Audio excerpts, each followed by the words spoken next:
Myanmar's navy is escorting a boat crammed with 727 stranded migrants to a safe location where officials will verify their identities before taking any further action, the country's information minister said on June 2. Correcting an earlier comment that the Navy was taking the converted fishing boat to the waters of neighbouring Bangladesh, Htut said the migrants were headed to an undisclosed but safe area and had been provided with food and water. The operation is starting. They will be taken to a safe destination, Htut told Reuters by telephone. He would not disclose that location due to security and safety concerns. The migrants were found drifting in the Andaman Sea on May 29 in an overloaded fishing boat that was taking on water. They are among an estimated 2,000 people the United Nations said could still be at sea after being abandoned by people smuggling gangs since a crackdown started last month in Thailand.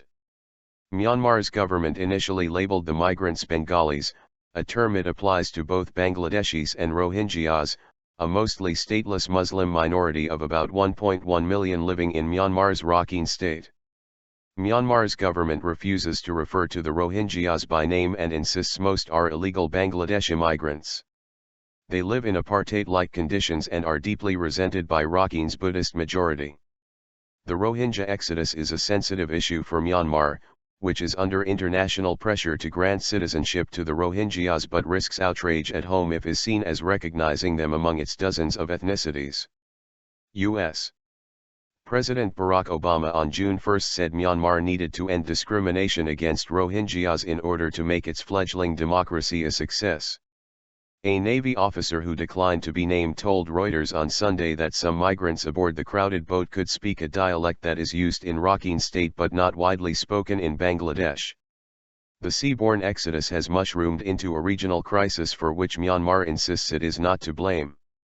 17 countries were represented at a meeting in Bangkok last week after 4,000 Rohingya and Bangladeshi boat people landed on the shores of Thailand, Malaysia, and Indonesia in recent weeks. Scott Busby, the U.S. Deputy Assistant Secretary for Democracy, Human Rights, and Labor, on June 2 welcomed an agreement between affected countries to address root causes of the exodus, but said Myanmar should make a start by granting Rohingya citizenship. Many people have been there for a very long period of time, they need access to citizenship, he told reporters in Cambodia.